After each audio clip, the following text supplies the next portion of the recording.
somehow we are at the last wrap up of 2023. I don't understand. I think it's so funny because I know for this month I was like, okay, I'm gonna read all of the series I'm in the middle of. I'm gonna finish everything I want to finish, and that's just not how it went. I think, you know, because it's December, it's the last month of the year. It's like my favorite month of the year. I just got a little distracted. I know, and it's like the holidays and everything just gets pretty busy. So I didn't read as much as I thought I was gonna read this month. I didn't either. This month was basically last call for 2023 books, and I was able to hit my Goodreads reading goal. I did stray a little bit though from my December TBR. At the end I had to read some of my more short books in order to hit my goal, but I found some new favorites, so I'm glad I actually was able to do that because I don't think I would have read those otherwise. I did already hit my goal a while ago, so I think that's why especially this month I was just kind of like just a little bit over it. I mean, if I had hit my goal early too, yeah, I wouldn't really have minded chilling out this month. I think we both got to 95, which is crazy. It is crazy, but now I'm also feeling like we could have done the full 100, honestly. It's okay. I'm satisfied with the 95. I'm just so happy I finally hit my goal because I was struggling there for a little bit at the end. Before we get into the actual books, we wanted to take a second to reflect back on everything we read this year and look at our Goodreads year in books. Basically on Goodreads, it gives you like a whole synopsis of everything you read this past year. So it tells you like your shortest book, your longest book, your average rating, things like that. I had 35,611 pages read.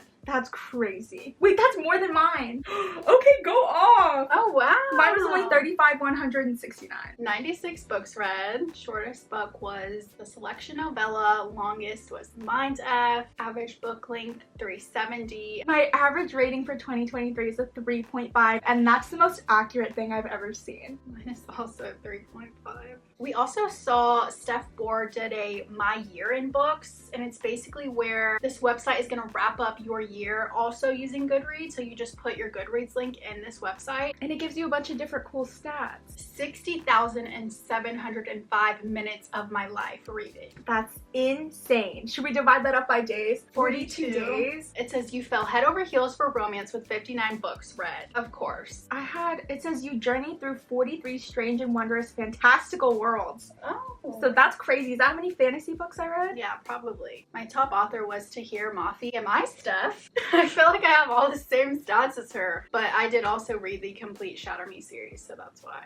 It says my top author this year. Guess who it was? Sarah J. Maas. It was not. It was Penelope Douglas was my top author. Is that not insane? My biggest reading month was October with 11 books. Wait, so was mine. Are we the same? October, we both read 11 books. Aww. And we never did that well since. It knows we're Swifties. It says, what a year for books. If there was just one way to describe your taste in books this year, it would be enchanting. You're so right. Well, that's super fun. Definitely go check that out if you haven't yet. The website is myyearinbooks.com, and you can just put in your Goodreads link and it'll give you all those fun stats. But yeah, now we'll go ahead and get into the wrap up and show you guys every single book we read this month. I started this month off with Eileen by Ottessa Moshfegh. This book is set in New England in 1964, and the entire book spans over 7 days leading up to Christmas, where each chapter is a different day. So I kind of like that setup. We're following our main character, Eileen. She's a really interesting character to read about because she is a bit unhinged and even a little bit gross, but I think that's what makes her really relatable. We're basically just following her day to day, and she ends up meeting a woman that she becomes a little bit obsessed with, and then stuff starts to happen that is definitely unexpected. Something I love about this author is I feel like she can write about the mundane in a really brilliant way, and even though the story gets a little bit slow in the middle, the ending is definitely worth it. I was not expecting anything to go down the way that it did, but it made for a super interesting read. I know that they did just come out with a film adaptation with Anne Hathaway, and I do want to watch it. I've heard it's a little bit different, but it's absolutely amazing as well. So that's something I definitely want to do. This was like a great winter odd read for this month. So I started and ended the month off by reading a book in the Natural series. So I read Killer Instincts, and then I also read All In.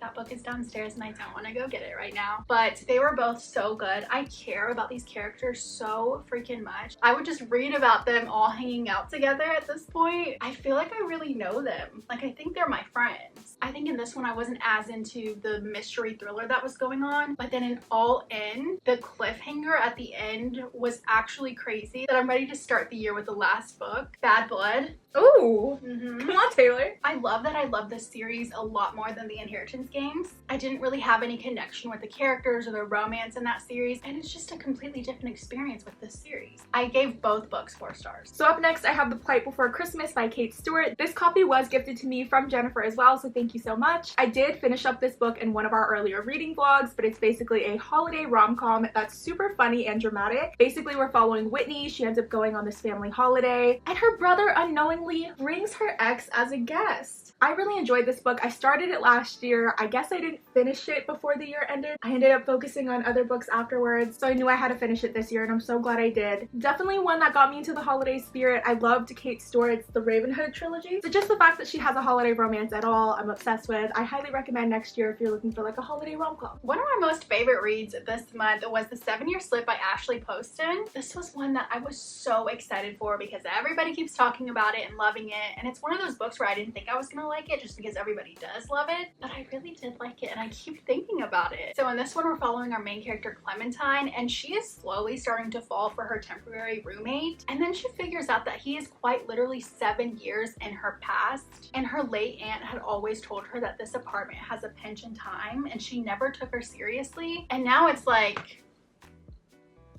here's a pinch in time. This really was just such a heartwarming and unique romance story. I loved the magic time traveling aspect of it. I thought their romance was so sweet and genuine. I also really appreciated the grieving aspect of the story. This is also a great option if you are somebody who likes romance books but doesn't like too much smut. And I also loved the author's note because she was kind of talking about how like when we read books, it's like a pinch in time. They never change. They're always going to be the same. Anytime we pick it up, it's like, That's so true. I love that. I love Ashley Poston, so I will definitely be reading more from her. So now we're getting into the books I read this month that are a little bit shorter because I was trying to reach my goal, but it worked. And I ended up finding some really good ones. So up first, I read The Bell Jar by Sylvia Plath.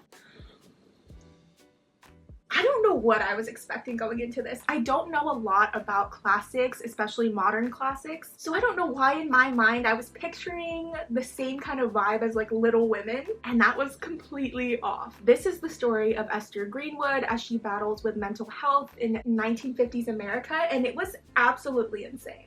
This was written so perfectly though. It felt so modern. At no point did I assume this was made or written in the 1950s. I think there's only like a couple words or terms that we no longer use, so that was the only thing giving it away. But other than that, the story felt so modern. It did remind me a little bit of Girl Interrupted, or rather, I'm sure Girl Interrupted now will remind me of The Bell Jar. But it's kind of just like a really sad, depressing story. And the more you learn about Sylvia Plath herself, the more sad and depressing the whole entire thing ends up being. But I think it was just such an important read. I'm so happy I finally picked it up. I did end up giving this 4 stars, and I know it's gonna be one that I think about constantly. Up next, we're gonna go over our Literal Besties Book Club book for the month, and it was The Love Light Farms by B.K. Borison. Best friends to lovers romance trope. There's some fake dating in there. The girl owns a Christmas tree farm. And it's just the perfect holiday romance read. I really just love the small town feel of it all, and being at the Christmas tree farm, and like all of her friends were so great. I think for me there was just a few miscommunication things that I kept noticing and it kept bothering me, but I think that's kind of what happens when you have best friends to lovers, because a lot of times it's like they have always felt something for each other but nobody ever said anything, and it's like, just say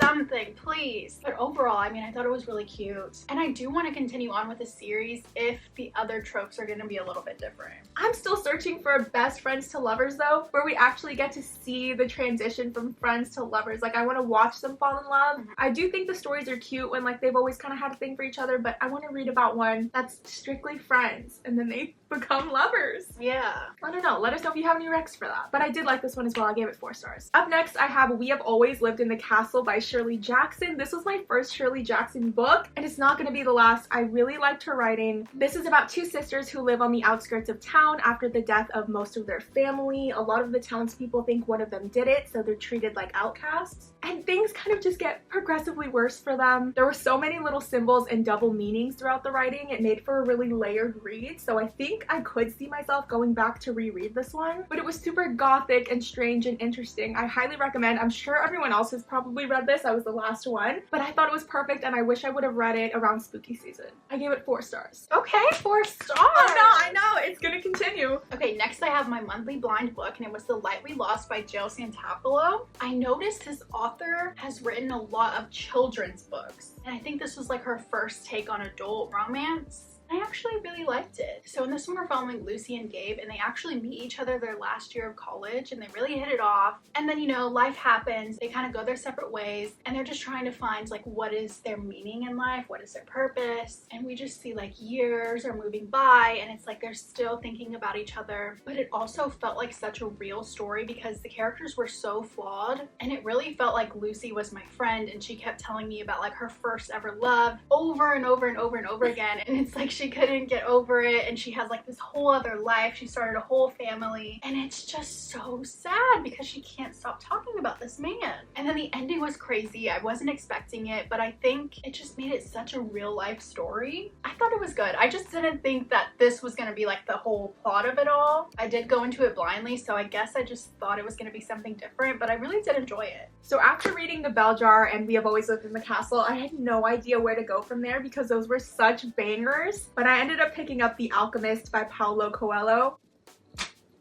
And I mean, it was probably the best decision I could have made. This is one of my best friend's favorite books of all time, so it was about time that I picked it up. We're following a shepherd boy who travels to the pyramids in Egypt to find a treasure that he keeps dreaming about. And on this journey, he is faced with a lot of obstacles that he has to overcome, and throughout that, he learns a lot of valuable life lessons, as did I. It was such a good read. I ended up underlining so many quotes. This is a book that I wish would have been required reading while we were in school. I think it just would have changed a lot of lives. It just feels like a really important read. And I know before I even got into the story, there's a foreword and it explains a little bit about the author. And he was basically saying how this book is like a reflection of everything he's kind of experienced and learned throughout life, which just made me so excited to read it. Super amazing. I gave it 5 stars. My last 5-star read of the year. I'm sad I didn't make it into that favorites video, but I'm telling you guys now. And yeah, I'm just super happy I finally read it. The next one I have is The Last Legacy by Adrienne Young. Love Adrienne Young. She is like the queen of YA fantasy books. We love the Fable duology. I know this is the 3rd one, but I honestly think it could be read as a standalone. So we're following Brennan. She has been summoned to go back home and take her place in her family's infamous business. This was so entertaining, and I found myself being like immediately hooked from the first page. I really enjoyed being back in this crazy world. I loved seeing how Bren was trying to navigate her way through this insane family. And I also adored the little forbidden romance. This was such a great book. I do think it could have been a little bit longer though, because the end did feel a little bit rushed, but I did give it 4 stars. So up next, I have Elevation by Stephen King. I was saving this tiny book for when I needed it, and this was the perfect time. This is a story about a man whose mysterious affliction brings a town together, and I absolutely loved it. I thought this was going to be a quick little sci-fi read, but it was actually so much more than that. It was heartfelt and wholesome. The ending was bittersweet. It's basically just a feel-good story, and the overall meaning and messages I loved. So I do highly recommend. I'm thinking maybe I need to read more of Stephen King's like smaller novels, because I think this was the perfect size. I've tried to read some of his longer novels, and it just takes me way too long to get into them. This one was straight and to the point with a really amazing message. So I did love this one. I gave it 4 stars, and I think this one was a super unique one. Honestly, I deserve a round of applause for this one. No, you really do. I finally finished the Addicted and Calloway Sisters series with Some Kind of Perfect. And man, has it been a long time coming. It's honestly sad to kind of realize that I'm never going to like see these characters again, but it was time. It was past time. I started this series really early on in our reading journey, and it's like ridiculous that I'm barely finishing it, but I finished it, and that's all that matters. Seeing their character growth from like the first book to where they are now, it's so bittersweet, and I'm so happy I finally got to say goodbye to these characters. I'm ready to just sit her on the shelf and never have to worry about getting through one of these really thick books ever again. So my last read of the month, I decided to end it off with a short little horror novel that I got for Christmas, and it is called Come Closer by Sarah Gran. I had seen it maybe recommended like once on TikTok, and I immediately added it to my wish list. It's basically about a girl who may or may not be getting possessed by a demon. I thought it'd be a really fun like thriller book, but I won't lie, I think possession books are not for me, because every time I try to read one, I just end up feeling so sad, and it takes away from the story. I'm not able to enjoy the book because I just feel so bad for everyone involved. So I didn't necessarily love it. It was a little spooky, mostly just sad, and I ended up giving it a 3-star. I mean, it's fine to end off the year with, but it definitely wasn't my favorite of the month. I think if you need a really short like horror novel, sure, why not? If you like demon possessions, hit this one up, but for me, I think this has like solidified the fact that possession, exorcism books are just not my cup of tea. Who knew? That is all the books we read in December, and this is the last wrap up of the year. That makes me so sad, actually. I feel like this year just started, honestly. I feel like it's been a really good reading year. We're so hard on ourselves every month when it comes to these wrap ups, but let's be honest, we read a lot. Yeah, we did. We found a lot of new favorites, a lot of new favorite authors, so you can't be mad. What's gonna be your Goodreads goal? 1.